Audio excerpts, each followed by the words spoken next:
Hey there, good evening. This is Calvin Baker with Mini Pots, and I am doing a flip through of Exploit Zero Cyberpunk Espionage and Mayhem. This is the first book published in 2019, available through Wargame Vault. I think it's also on Drive Through RPG as well as Amazon. Amazon is where you get the hard copy.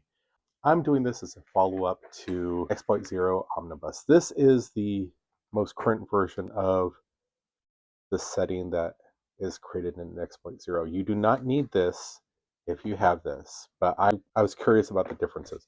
I had read the PDF version a couple times. I did a review of it, and it wasn't right. It just didn't feel right. It was short, it didn't say a lot, and so this I'm doing a little bit more in depth. I'm going to go into the sequels for this, the Sim Sui something. It's a right after Exploit Zero, as well as Hostile Takeover. Hostile Takeover adds to this, but it's its own thing. And I think some of it you can modify for this to make it more of a campaign type game. And I'm going to be doing something different. I found a feature on the iPhone where you can record what you're looking at on the phone.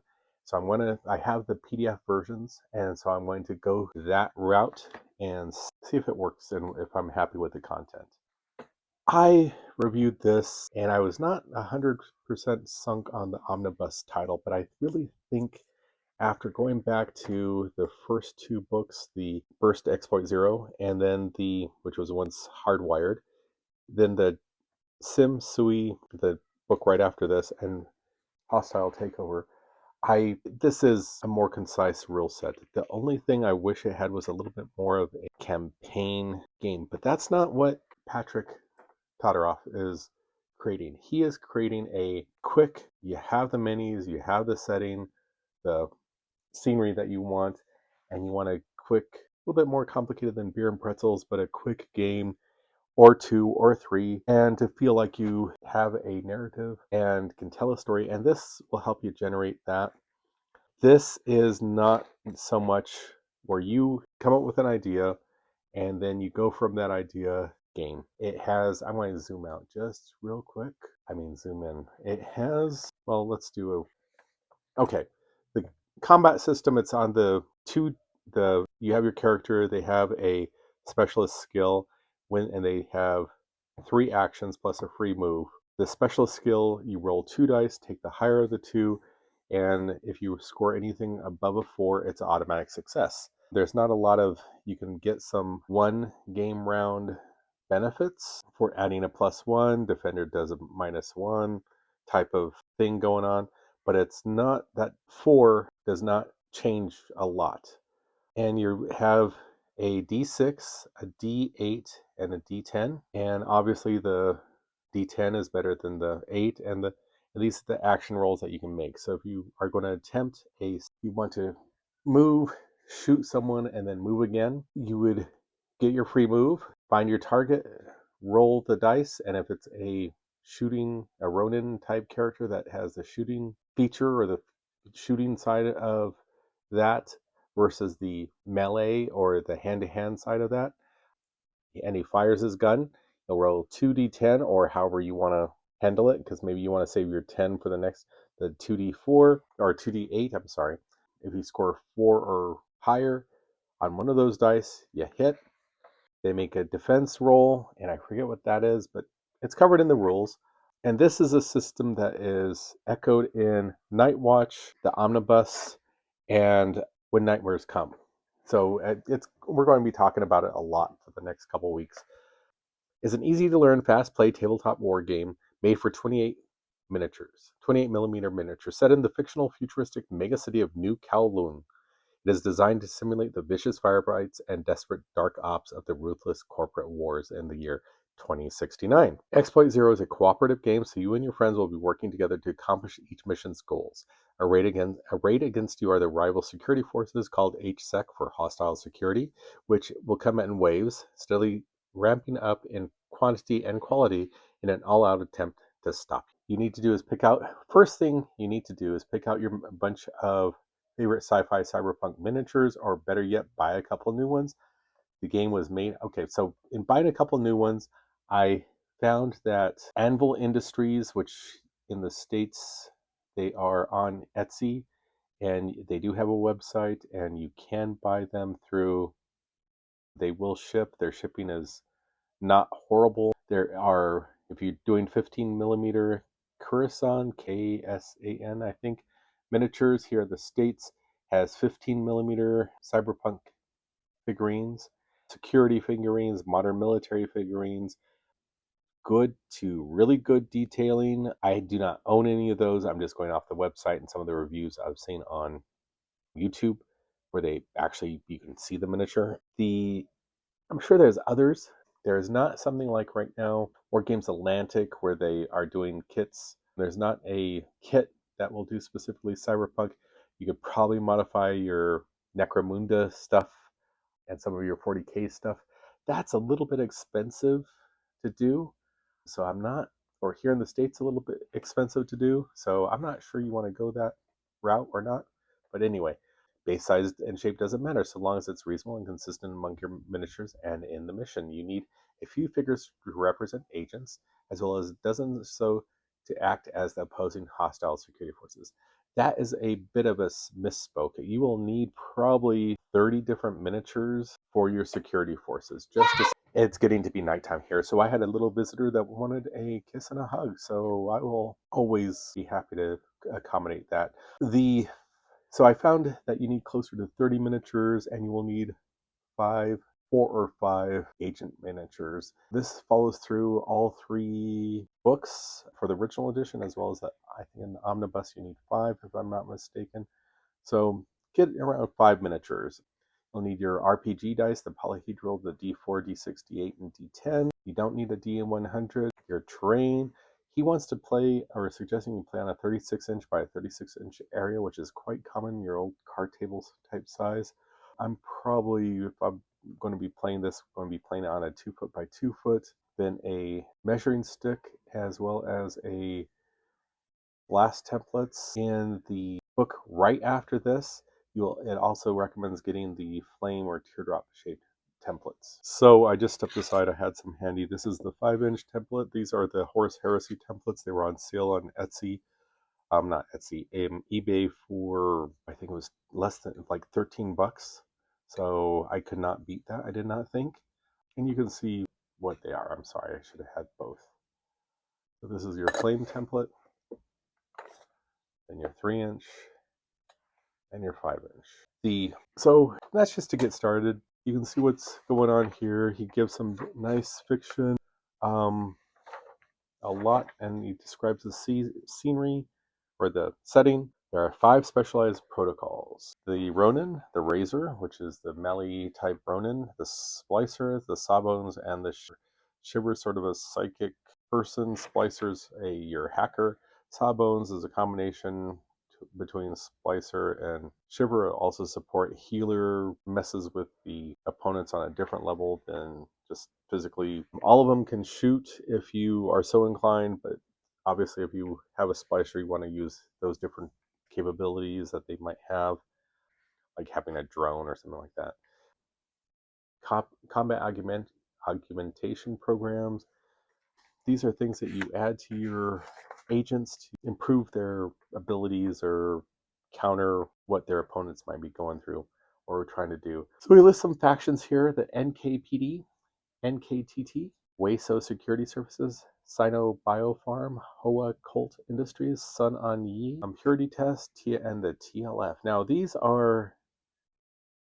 sort of a sci-fi cookie cutter type thing, which is cool. They mirror a lot of the stuff you may have already read if you've read any of the cyberpunk. William Gibson, I know he does not necessarily support that label anymore, but that's where I first came across the term cyberpunk. They fit within that, or the Blade Runner type of scenery. You can sort of see that going on here. Gives the different actions, the protocols. It defines when activated, each agent has the potential to perform up to 3 actions during their turn. A success is achieved by rolling a 4 or better. Plus or minus modifiers on either a single D6, D8, or D10. A roll of 4 or less with modifiers is considered a failure. The agent can try an action again using a different die type, so long as they have dice types remaining in their dice pool. So the idea that is, once you've rolled your D6 or D10, you cannot re-roll it. It's taken from your dice pool, and that's for each activation of your forces, your 5 agents. Gives the dice mechanics, and he does it pretty well. Just a second over here. 4 types of polyhedral dice: D4, D6, D8, and D10. The D4 is used exclusively for spawning the opponents. D6, D8, and D10 are to help determine the success or failure of your model's action or agent's action. And those 3 dice constitute their dice pool. These dice are used over the course of the agent's activation and attempt actions, and the dice pool is renewed every turn. So each turn, your agents will have 3 dice to work with, unless they're wounded, and then the dice start getting removed from the pool. Except for special circumstances, agents are allowed 3 actions per phase. The target number to perform an action successfully is a 4+. To act simply, declare the intended action. Select one of the die types in the dice pool and try for a 4+, accounting for modifiers and penalties. To represent the stress and diminishing possibilities in intense, frenetic combat situation, each die type can only be used once. 1 chance, so just what I said, 1 chance with the D10, 1 chance with the D8, and 1 with the D6. That's it. Although specialization protocols permit an agent to roll 2 of a given die type in certain circumstances. So your melee, Ronin, or the Splicer Slicer would have 2 die when he's attacking in hand-to-hand combat. Your Ronin will have 2 die if he's attacking in range combat. Your Splicer, Shiver, and Sawbones will each, when they're attempting with their specialized skills, use 2 dice when they're attempting with their specialized skills. It goes into 2 dice bonus. Razor, not the Slicer. Okay, so an agent can attempt any action or activate a cap, but specialization protocols provide bonuses when doing so. Bear in mind that the 2 dice bonus does not give a player an opportunity for 2 successes, merely 2 chances to succeed. And he gives an example of the actions, and which agent would use those. Base movement, all 3, the Splicer, Sawbones, and Shiver. And that's where you would need, because they're not out there, they're sort of in the clouds, they're the support. Range attack is Ronin. Melee attack is Razor. I was calling that Slicer earlier, but Razor. Dodge defend would be Ronin, Razor. Activate Cyber War Cap, Splicer. That's the hacker type. Activate Combat Cap, Ronin, Razor. Activate Support Cap, Sawbones. Activate Psionic Abilities, Shiver only. And you open and close doors. You don't need any die. Pardon me, it is getting a little bit late as far as I'm concerned, so I don't know how much of I'll get this recorded tonight, but we will see. So these are, he gives a list of possible caps that your forces can have, and who would have those. And let's see where it says. And I don't know if this counts against equipment, I don't remember that. And there's sort of specialized skill sets that your agents would have. Splicer with Cyber Cap, Razor Ronin, the Combat Cap, Support Cap, Sawbones, Psionic Ability. And your equipment slot back can have 3 pieces of equipment. This would be your weapon, armor, other gear. You can also do grenades and pharmaderms. So the cap is not a piece of equipment. It does not count against the equipment list. Then he gives some idea of equipment, different gear. And this is Cyber War. These are programs that your agents have. That lists some other things, and it does a more comprehensive list in a little bit. Each one of them has more description. This would be your equipment. So if you chose one, you're going to take that from your 3 total that you can have. That space becomes occupied by that. And some of them require, like in the micro grenades, gives you 2 grenades per slot. And these do not have how many, most of them it's just 1 slot. Excuse me, sorry about that. Idea of drones, they can be 18 inches away. Once they hit 18 inches, they are out of your agent's control. Generally speaking, they just sort of follow your guy around right behind him. And the Splicer, so your main miniature followed by your drone. The drone's generally close to 1 inch until you activate him, and he can move up to 18 inches away, and so he'll still be within range to do your bidding. Once he exceeds the 18 inch, he gets sort of left behind, and the drone just stands there until your agent gets within the 18 inches again. Gives an example of a turn, different things that you might do. Hacking, ranged and melee combat. When you're wounded, what happens is you begin to lose your die. So you will, with 1 wound, you no longer have a D10. With 2 wounds, you're a D8 and no D8. And when you're down to 3 wounds, you only get your free move. 4 wounds, you're dead. Moving, hacking, you might come across a door that's locked, so you have to cut through it, and gives different checks against that. Defines your opponents, your HSEC, this next section. These are the guys that you can be drones or miscellaneous forces, that futuristic forces, sort of like your, I forget what it is in 40K, but the police officer type guys, or the Navy boarding party type guys. And a basic game and last 6 turns and your opponent list going into that. Sample map of setup that would be on a 3x3 table. Gives an idea for a mission, fiction to go along with that. Part 5, mergers and acquisition. And these are basic seeds of a game that you want to play. Escort, steal, break, have a mission. So, and he gives a summary of this. Expedited delivery, and basically what you're doing, you're trying to get one of your agents to a counter on the table, and he's going to go up against resistance of the HSEC security. And I said in the description, putting the fundamentalist, social meddling, and disinformation age.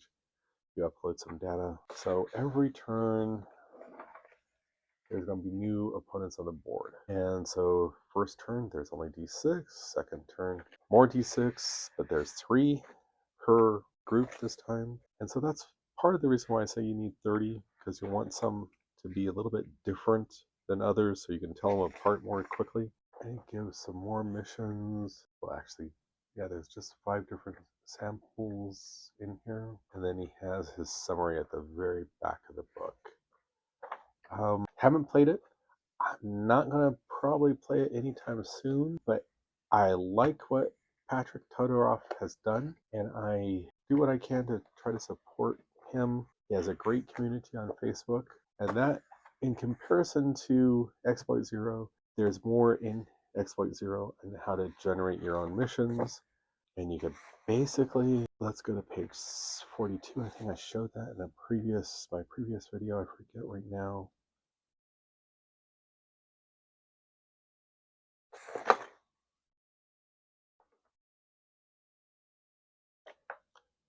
And he gives the same type of chart, but there's a chance you can have a turn 7 for the arrival of your opponent, the HSEC. And there's the mission generator. And I didn't go over this that much. I've watched some other videos, and I see where going over some type of details like this will give you a benefit. You roll a d6, and my RPG dice is I started using it when I was playing my game earlier. So you roll a 3, a sketchy private military company, and you roll another d6. Need you to roll a 2, transport, escort, and you roll a number 5, off books, financial data. So there is a courier, and you're trying to make sure, or you're delivering something, you're trying to get it to a certain point and get it off the table. And that changes this game a lot, in that you can have a basic, and you can tell a basic story. They say 3 linked missions. I might do a little bit more than that. I might roll a d8 and take that for what it's worth. And generally, sometimes I'm guessing your mission will be completed at, 3rd game, 2nd game, but you could make it a little bit longer. The advancement in here is covered, but I forget, I didn't feel as fleshy, and it's the same as, it doesn't feel fleshed out as much as I think his hostile takeover has a really cool, and I'll cover that, really cool little advancement idea. He doesn't go as in depth into this setting as he did in this exploit 0, and he does define it. He shows some little cool pictures of possible equipment. He talks about the different sources of minis. There's the event section. Or in an operation where you get re-rolls in OGSEC, where you -1 from your roll to activate I would say the cap, yeah. And first mission, you -1, mission 2, I'm sorry, 0, and mission 2, -1, mission 3 would be -2, or 3 re-rolls. And I think it's not, because this is more just your plain, you could make up something, but in the third book for this, before the one before Exploit 0, he goes over a neat little advancement, and I'm going to show that when I'm reviewing that. So hang on, I'm going to go on to my next book. This is going to be a little bit of a long one. So stay tuned for part 2.